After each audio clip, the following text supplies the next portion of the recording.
Om Namo Bhagavate Vasudevaya. Om Namo Bhagavate Vasudevaya. Om Namo Bhagavate Vasudevaya. Today we are taking chapter number 10 of Bhagavad Gita as it is, and we will cover from verses 6 through 11. Text number 6. Maharshaya sapta purve chatvaro manavastatha madbhava manasa jata yesham loka ima prajaha. Translation and purport by Srila Prabhupada. The 7 great sages, and before them the 4 other great sages, and the Manus, or progenitors of mankind, come from me, born from my mind, and all the living beings populating the various planets descend from them. Purport. The Lord is giving a genealogical synopsis of the universal population. Brahma is the original creature born out of the energy of the Supreme Lord, who is known as Hiranyagarbha. And from Brahma, all the 7 great sages, and before them 4 other great sages named Sanaka, Sananda, Sanatana, and Sanat Kumar, and the 14 Manus are manifested. All these 25 great sages are known as the patriarchs of the living entities all over the universe. There are innumerable universes and innumerable planets within each universe, and each planet is full of population of different varieties. All of them are born of these 25 patriarchs. Brahma underwent penance for 1,000 years of the demigods before he realized by the grace of Krishna how to create. Then from Brahma came Sanaka, Sananda, Sanatana, and Sanat Kumara, then Rudra, and then the 7 sages. And in this way, all the Brahmanas and Kshatriyas are born out of the energy of the Supreme Personality of Godhead. Brahma is known as Pitamaha, the grandfather, and Krishna is known as Prapitamaha, the father of the grandfather. That is stated in the 11th chapter of the Bhagavad Gita, 11.39. Om Agyanatimirandasya Gyananjana Shalakaya Chakshur Unmilitam Yena Tasmai Shri Gurave Namaha. So we see today's verse, and especially the purport, gives us some technical details. And these details are very important for us because one should know how does the creation take place? Who is the actual creator? Most people think Brahma is the creator. No. According to this verse, Brahma is the second creator. The first is Lord Shri Krishna. Now, as we read through these verses, especially 8 through 11, they are called the Chatur Shloki, the 4 shlokas of Bhagavad Gita that explains the whole Bhagavad Gita in these 4 verses. So, in these verses today, we will learn about Buddhi Yoga. So there are different kinds of yogas, right? There is a yoga ladder. There is Karma Yoga, Jnana Yoga, Dhyana Yoga, Ashtanga Yoga. There is Buddhi Yoga, which is also known as Bhakti Yoga. Buddhi means intelligence, and yoga means connection. So when we connect with the Supreme Lord with the help of intelligence, that is Buddhi Yoga. Now, in the purport today, we read that there are innumerable universes and there are innumerable planets in each universe. It's beyond our conception, right? And each planet is full of different varieties of living entities. According to the scriptures, we understand there are 8.4 million species of life. 8.4 million, not the population, but different species of life. So this verse is teaching us how Krishna is the source of all living entities. Now, Brahma, before he became the second creator, what did he have to do? He had to perform penances for how long? 1,000 years of demigods. There's a huge difference. 1,000 years of demigods is equal to, for us, 432,000 years. When we complete 432,000 years, that is equal to 1,000 years in the demigods' planets. That long he performed austerities. And we have so much difficulty performing 10 minutes of penance of just chanting the holy names. You see? So from this verse and the purport, we understand from Brahma, first come the four Kumaras. They are the first four children of Brahma. Sanaka, Sananda, Sanatana, Sanat Kumara. Then come the seven great sages. Now, who are those great seven sages? Atri, Bharadwaj, Gautam, Jamadagni, Kashyapa, Vashishta, and Vishwamitra. But all these come into being because of mercy of Krishna. Without the grace of Krishna, it's not possible. So because all these are coming out from Lord Brahma, he is the father of all these actually. So for us, he becomes the Pitamaha, grandfather. And Krishna is Prapitamaha, which means he's the father of grandfather, father of Brahma. Of course, when we read Srimad Bhagavatam, we will get more details also just by studying the Srimad Bhagavatam. Now, in the very next verse, number 7, Krishna tells Arjuna that if someone is convinced, based on knowledge, if someone is convinced of my opulences and my mystic power, Krishna's opulences and his mystic power, then one will engage in devotional service to the Lord. And that devotional service will be unalloyed, which means there'll be no mixture. You see, when we love somebody, there is some mixture, it's not unalloyed, it's alloyed. It's mixed with maybe feelings of insecurity, some dependence or whatever. There may be some, wanting some, something from that person. It could be that. There is a mixture of feelings. It's not pure love.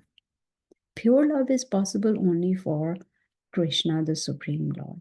So when one is convinced, see, the beauty of Bhagavad Gita is Krishna is not telling Arjuna, I'm saying it so you understand it and you accept it. No, he's giving the knowledge. 700 verses in this book. 700. Explaining everything. Explaining what is Karma Yoga, explaining who is God, explaining who you are, explaining why we are suffering, explaining the ultimate destination, explaining the goal of human form, everything. Everything is within this one small book called Bhagavad Gita. So when we take on knowledge and understand it, it's not blind faith. We understand it. When we understand Krishna's opulences and mystic power, Krishna says, then one will try to engage in my unalloyed devotional service. Of this, there is no doubt, which means there's an assurance. Now, the million-dollar question is how to be convinced. Simple. Knowledge.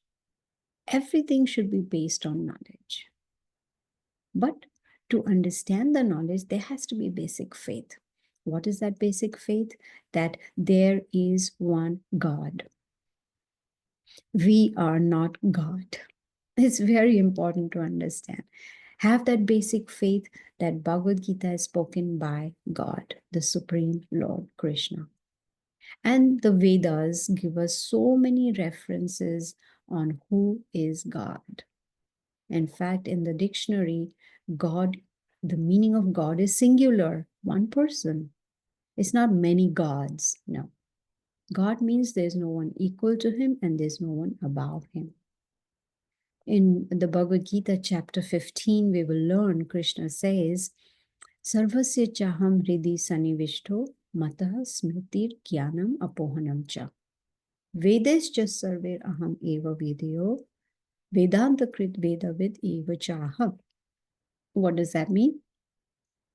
He says, I'm situated in everyone's heart, in the heart of all living entities. It's not just human beings, all living entities. Doesn't matter whether it's plants, animals, birds, insects, reptiles. It doesn't matter. All living entities. And he says, I am the compiler of the Vedas. And what is the purpose of Vedas? To know me, to know Krishna, the Supreme Lord.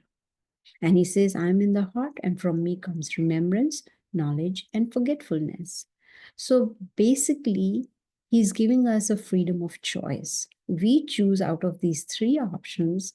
What do we want to do? Do we want to get his knowledge? Do we want to remember him? Do we want to forget him? And based on our desire, he will help us because he's there within the heart. You see? But if one has firm conviction based on knowledge that yes, Bhagavad Gita is spoken by Supreme Lord, that his name is Krishna, then we will be able to understand the Bhagavad Gita. Then we will understand how great he is. Otherwise, if say for instance, my mother says that, especially in India in my days when I got married, there used to be arranged marriages. There was no really concept of love marriage, or live-in relationship or whatever it may be. So if my mother says, okay, there is a boy I want you to get married to, the first question I would have is, tell me about him. Because if I don't have knowledge about him, how can I build a relationship with him, right? I need to know what is his name, where does he live, does he have a job, does he have a house, what is his character, what are his so much. The knowledge is very, very important. Once I have the knowledge, then I can build a relationship with my spouse, right? Same applies even for the Supreme Lord. He's giving us knowledge so that we can understand who he is, how great he is. Then the devotional service will be natural. We would want to serve him. See, we are serving anyway, right? We are serving our senses, we are serving our family, we are serving our boss, we are serving our country, society, friends, everybody. Why not serve the source, the Supreme Lord himself? The demigods, they are not God. They are just in charge of administration. They come from Krishna. We will learn in text number 10 today, where Krishna says, everyone comes from me. He's the original forefather of all living entities. Now, these demigods, they are in charge. Just like I explained that there is a CEO of the company, and he is the one who is the owner, the boss. But then he has administrators in his office, right? Finance manager, marketing manager, HR manager, or whatever it may be. Similarly, demigods are these managers, they are administrators. But the CEO or the owner or the boss is Krishna himself. So knowledge is very, very helpful because knowledge can help us to make our faith very firm. Then there will be no more doubt. You see? And what attracted me to Bhagavad Gita was there's no need for blind faith. Someone told me follow, so I follow. No, I need to know why. I need to know what are the benefits of Buddhi Yoga. Buddhi means intelligence. What are the benefits? Why should I, right? So, but if one has that basic faith and with sincerity tries to understand Bhagavad Gita and put it into practice, then one will be able to really progress.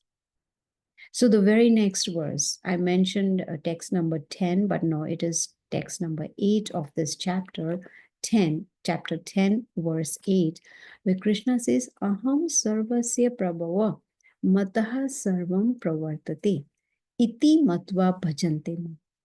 He says, everything emanates from me. Everything means everything, whether it is living entities, planets, universes, whatever, the whole creation, everything comes from Krishna. And we will see the demonstration, the practical of this in chapter number 11, when Krishna will show the universal form to Arjuna, in which we can see everything, everybody inside. So he is the source of all spiritual and material planets. And Krishna says, those who are wise. Wise means one is using the intelligence. That's Buddhi Yoga. So if one is wise, then one will understand this, will know Krishna perfectly, and then engage in his devotional service. Now, mind you, it's not easy to understand all this, right? Studying the Vedas is not easy. Vedas are so vast. Even one lifetime is not sufficient to read the Vedas, leave alone the thought of understanding them. But Bhagavad Gita is the essence of the Vedas. So if we understand Bhagavad Gita and put it into practice, right? Application is important. Just like in school, at least in my time, I don't know now what's the situation, but in India, when I was in school, the teacher used to give us the theory part and then would take us to the laboratory to do the practical, right? In science, in chemistry. So there was theory and then there was practical. The same, Krishna is giving us the theory part. And then in chapter 11, he will show us the practical, that he is the source of all spiritual and material worlds. So if we put Bhagavad Gita into practice, then our faith will become firm and then there will be no more deviation. It's very easy to deviate. Very, very easy, because the mind is jumping all the time. And I have given many times, references from different scriptures that completely agree that Krishna is the Supreme Personality of Godhead and he's the source of demigods like Brahma and Shiva. Even Upanishads, they clearly mention Brahma comes from Lord Narayan. Lord Narayan is Krishna. And from Narayan, patriarchs are born. From Narayan, Indra is born, 8 Vasus, 11 Rudras, 12 Adityas. They all are born from Narayan. And who is Narayan? He is Krishna himself. Another name of Narayana, some call him Vishnu, Lord Vishnu. Now, Maha Upanishad says that Lord Shiva is born from the forehead of the Supreme Lord. Atharva Veda, one of the Vedas, it says it was Krishna who first instructed this Buddhi Yoga knowledge to Brahma. And there, of course, there are 4 Vedas, and they indicate that Krishna is the creator of Brahma and Shiva. Varaha Puran, it says Brahma, is the source of Shiva. Brahma and Shiva, they are both born from Narayana. So Krishna is the source of all generations. He is the cause of all causes. Ishvara Parama Krishna, Satchidananda Vigraha, Anadir Adir Govinda, Sarva Karana Karana. He's the source, he's the cause of all causes. Now, what is the summary? That Krishna is the source. No one is equal to him and no one is above him. He is the only controller and enjoyer. But we have a misconception that we are enjoyers.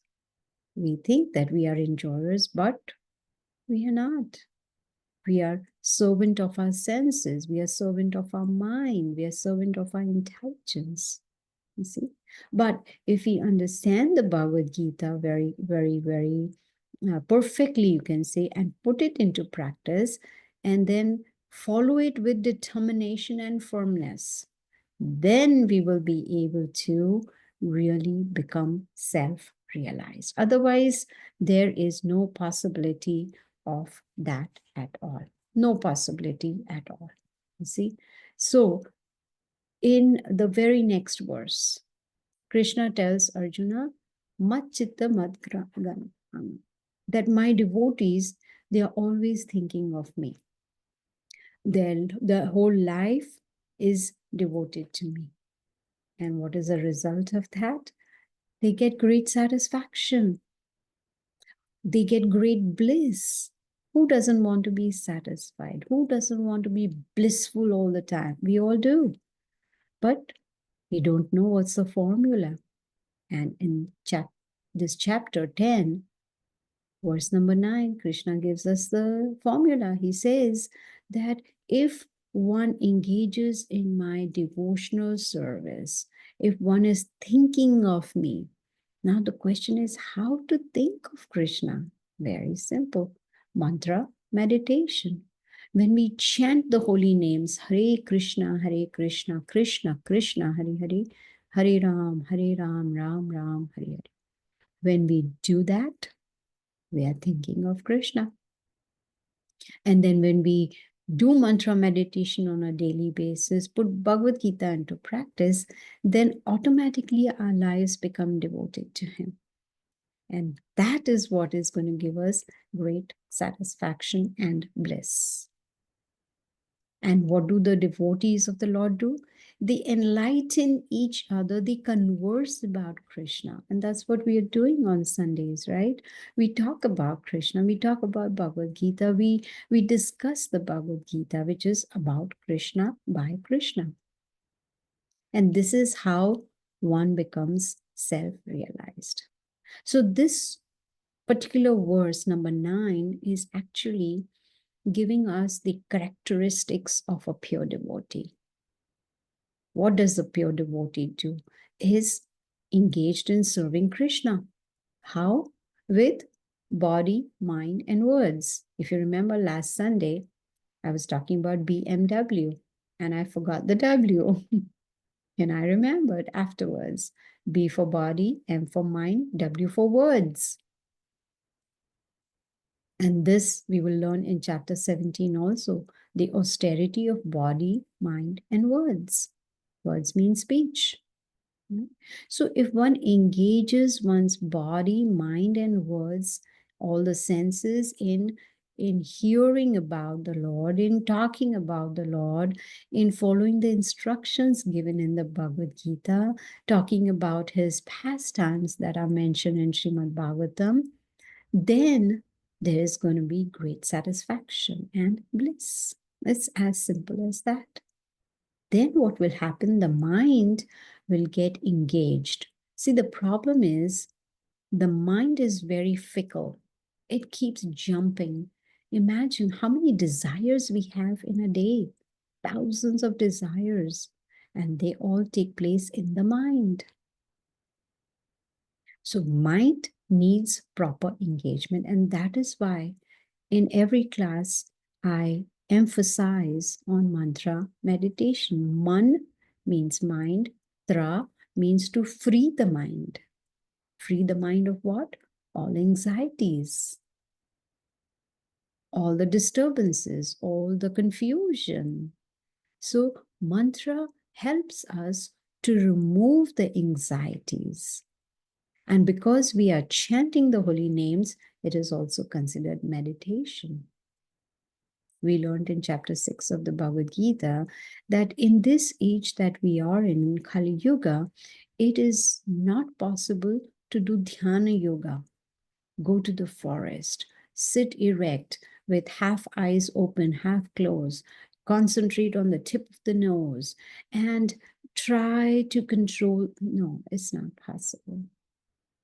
We can't even do without our phones for a few minutes. We're looking for a phone. Where is it? Where? The moment we wake up, where is the phone? Let me check how many messages. And, let me go to Facebook and see how many likes. How many likes did I get? How many views did I get? There is so much. The mind is so much, totally into all these different things. So where is the question of engaging it to get great satisfaction? Then comes in Buddhi Yoga. As I said, Buddhi means intelligence. So with the help of intelligence, In the Bhagavad Gita, Krishna tells Arjuna, sharpen your intelligence with the sword of knowledge, which means take on knowledge and sharpen the intelligence. Knowledge is very important. Why sharpen the intelligence? Because intelligence means buddhi. When we have good intelligence, then we will put Bhagavad Gita into practice, right? So when we engage in topics of the Supreme Lord, that helps us to progress spiritually. That gives us higher taste so that we can give up the lower taste. What do people generally do when they meet, especially in the office or in the business circle or amongst friends or whatever it may be? They talk about things that give lower taste, like politics, economy, government, what to buy, possessions, and everything material. They don't give satisfaction. They don't help us in purification. But spiritual sound vibrations, they help us to become self-realized, because spiritual sound vibrations are very powerful because they are spiritual. And so mantra meditation is nothing but hearing those sound vibrations. And that helps us in purification, purification of mind, of heart, of senses. Everything becomes pure. There's a great teacher called Rupa Goswami.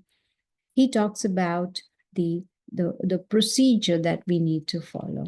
He says, Adau Shraddha, Tatha Sadhu Sangha, Bhajana Kriya, Anartha Nivriti. So first, there needs to be Shraddha, which means basic faith. Basic faith, I am not God. There is God. There is a Supreme Lord. His name is Krishna. He's the one who spoke in the Bhagavad Gita. That the basic faith. Adaushara Tatha Sadhu Sangha. Sadhu Sangha means then we start associating with spiritually minded people, with sadhus, great saintly persons. Just like we do. We meet on Sunday mornings, so because we have the same goal. We all want to become self-realized. We all want to have great satisfaction. We all want to be blissful all the time. That's why we meet Sadhu Sangha. Now, what is the result of Sadhu Sangha? Bhajana Kriya. That means we start practicing the Bhagavad Gita. We start following the instructions and we start chanting the holy names. Hare Krishna, Krishna Krishna, Hare Hare, Hare Ram, Ram Ram, Hare Hare. So when we do that, then anartha nivriti. Anartha means unwanted things. Whatever is in the heart, unwanted. We don't want it. They all get cleared. There's purification. What are the anarthas, unwanted things in the heart? Lust, anger, greed, pride, envy, illusion, everything. It may be in big degree, small degree, whatever. But that all comes out of the heart. The heart becomes cleansed. You see? Now, to follow this path of Buddhi Yoga, one definitely needs knowledge, plus also training. Training from who? From a spiritual teacher. It is said in the scriptures, Brahmanda Brahmite Kona Bhagyavan Jeev Guru Krishna Prasade Pai Bhakti Lata Beach. In this Brahmand, in this whole creation, so many living entities are going up and down, taking so many births, taking so many different material bodies. It could be animal, plants, insects, humans, whatever. They are all wandering in this whole creation. But Bhagyavan Jeev, that one fortunate soul, gets what? The mercy of Guru and Krishna. Gets the Bhakti Lata Bij, the seed of devotion that is sown within the heart. You see? It's only 1 out of thousands who get this opportunity. And all of us today on Zoom and Facebook, we are all very fortunate that we have this opportunity to get this knowledge. You see? But once we get the seed of devotion in the heart, how does a seed grow? By watering process, right? You need to water the seed, otherwise the seed is going to just die off. And the watering process, according to scripture, is chanting the holy names. And when we chant on a daily basis, we are watering the seed of devotion. That is going to help us to remain blissful all the time, to use our intelligence properly, and at the end, be able to go back to the spiritual world. See? Now, the very next verse, number 10, my most favorite verse of Bhagavad Gita. Tesham satatayuktanam bhajatam priti purvakam. The Dami Buddhi. Buddhi means intelligence. So Krishna is talking of intelligence again. He says that those who are constantly, not sometimes, those who are constantly devoted to serving him with love and devotion, what is the result? Then he gives the understanding, intelligence, buddhi. We're not talking about material intelligence here.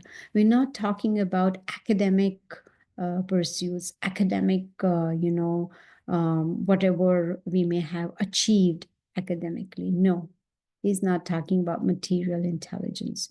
He's talking about spirituality. Only when one is constantly devoted to serving Krishna, he gives the buddhi, the intelligence, the understanding how to go back to the spiritual world, which means it is not dependent on us. We may use our material intelligence, but we definitely need buddhi, spiritual intelligence. And that comes only by the mercy of Krishna. Material knowledge cannot help us to go back to the spiritual world. No. Spiritual knowledge is the key, you see. So what does it mean constantly devoted to serving? What service does he want? He has everything. He doesn't need anything. He's God. But for our benefit, he is giving us these instructions how to serve him, how to engage our senses in such a way that they get purified. So when we hear Bhagavad Gita and follow those instructions, like he says, Satatam Kirtayantam, I'm always chanting my glories. So when we follow the Bhagavad Gita, then the understanding will come from Krishna, not by our own intelligence. No, he gives the understanding. So Buddhi Yoga is nothing but Bhakti Yoga. Bhakti means devotion. And buddhi is intelligence. So when we use our intelligence to perform devotional service, that is bhakti yoga or buddhi yoga. That is the highest intelligence. Yoga means to connect with the Supreme Lord. That's Krishna.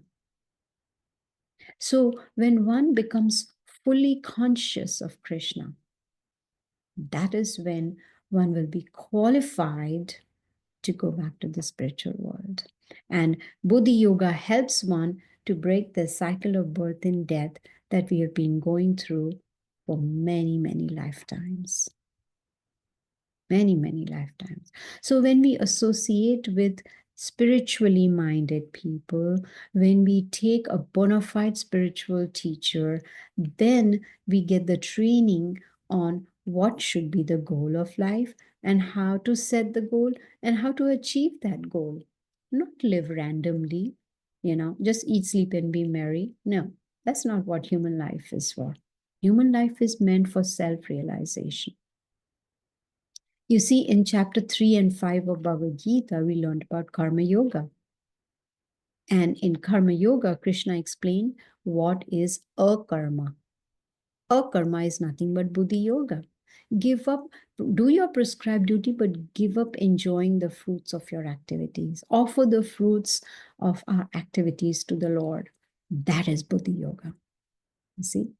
Now that we have got the opportunity to hear the Bhagavad Gita, progress is necessary, right? Just like when I take up a job and I have worked in this company for a few years, then naturally I would want to progress, right? I would want a better position, better paycheck, So that is natural progress. Even when we put our children in school, we want them to progress. From first grade, next year, we want them to go to grade 2, then grade 3, progress. So why not progress spiritually also, right? So what is the qualification? It's just that we should engage our senses in always thinking about Krishna. Serve him with love and devotion. And that will become possible when we follow the instructions of the Bhagavad Gita. When Krishna will see our sincerity to progress spiritually, that'll attract, his attention towards us.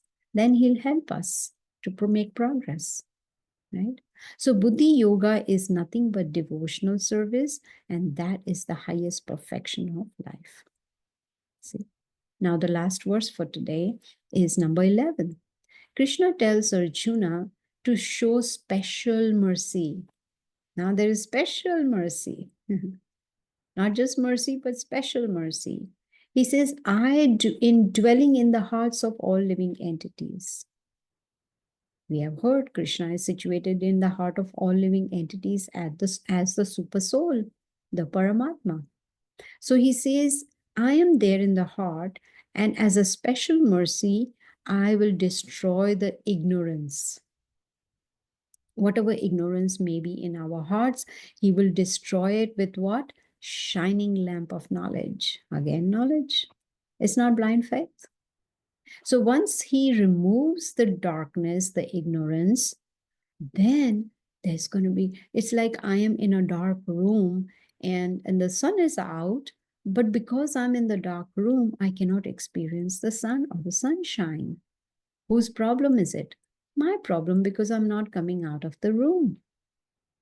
So if I want to come out and experience the sunlight, the sunshine, I need to open the door and come outside of the dark room. Then automatically darkness is gone because there is sunlight everywhere. Same thing happens that's within in our hearts. If there is ignorance in our hearts, that can be destroyed with the help of knowledge. But Krishna will see our sincerity, then he will help from within. Ye yatha ma prapadyante tam tatheva bhajamyam. Krishna says, as one surrenders unto me, I reward them accordingly. And that's very fair. You see? So if there is going to be no devotion, then there's going to be no understanding. So performing devotional service is very, very important. Then Krishna will reveal himself within our hearts. You see, then there'll be no more darkness. So this is the special mercy of Krishna. He removes the darkness and brings in the light of knowledge. And the heart, which is covered up with all kinds of contamination, especially materialism. We want a lot of materialistic things. I want this and I want that and that. Look at children when they look at the billboards, and when they look the advertisements, they want it. Especially the little ones. I want that toy. They go to the toy store and they want all the toys that are there. That attraction is there. Even adults. We see, when we go to stores like, stores which have a lot of new gadgets, new phones, whatever. Immediately there is attraction. Oh, I want that phone. I want that TV. I want this and I want that. And this is how the heart gets contaminated over a period of time. But when we do mantra meditation, all this contamination is wiped out. All the dirt, the dust is removed from the mirror of the heart. So constant chanting is necessary. That is what is going to lead to purification, and that will help us to reach the ultimate goal. See? So studying the Bhagavad Gita helps one to engage in devotional service of the Lord that leads to freedom from miseries of life. That helps one to get great satisfaction. That helps one to be blissful all the time. Dualities do not bother that person at all. You see? So if we read Bhagavad Gita, understand it, our lives will be so much better. So today we learned the Chatur Shloki, the 4 verses of the Bhagavad Gita that has a summary of the whole Bhagavad Gita. Now, that doesn't mean we should not hear the other verses or the other chapters. We may say, today I learned the summary of Bhagavad Gita. No, there is a lot more to learn. So what is Buddhi Yoga? The summary of Buddhi Yoga is to use our Buddhi, our intelligence, in serving the Supreme Lord. There's no difference between Buddhi Yoga and Bhakti Yoga. And Buddhi Yoga or Bhakti Yoga starts with mantra meditation, by chanting. You see, by chanting. It's very, very, very important to chant, because chanting is what is going to cleanse our heart of all misgivings that we may have, of all the contamination which is there within the heart. It's going to help us, you see. So I'm going to chant for a few times, if you don't mind, like we do every time, so thank you so much, Carla. I'm just looking at the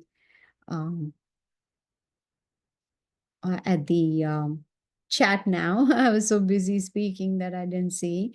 And so here are some of the links that you might want to look into. So as always, we are going to chant at least 10 times the Maha Mantra, which is there in the chat.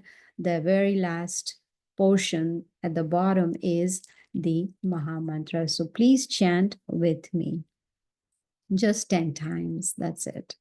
Hare Krishna, Krishna Krishna, Hare Hare, Hare Ram, Ram Ram, Hare Hare, Hare Krishna, Krishna Krishna, Hare Hare, Hare Ram, Ram Ram, Hare Hare, Hare Krishna, Krishna Krishna, Hare Hare, Hare Ram, Ram Ram, Hare Hare, Hare Krishna, Krishna Krishna, Hare Hare, Hare Ram, Ram Ram, Hare Hare, Hare Krishna, Krishna Krishna, Hare Hare, Hare Ram, Ram Ram, Hare Hare, Hare Krishna, Krishna Krishna, Hare Hare, Hare Ram, Ram Ram, Hare Hare, Hare Krishna, Krishna Krishna, Hare Hare, Hare Ram, Ram Ram, Hare Hare, Hare Krishna, Krishna Krishna, Hare Hare, Hare Ram, Ram Ram, Hare Hare, Hare Krishna, Krishna Krishna, Hare Hare, Hare Ram, Ram Ram, Hare Hare, Hare Krishna, Krishna Krishna, Hare Hare, Hare Ram, Ram Ram, Hare Hare. So you see, it's very, very simple. So it's my humble request to all of you is to please chant the holy names on a daily basis as many times as possible. So I'm going to end now. If anyone has any questions or comments, you are welcome to ask. Thank you so much for joining. Hare Krishna, I have a question. Hare Krishna.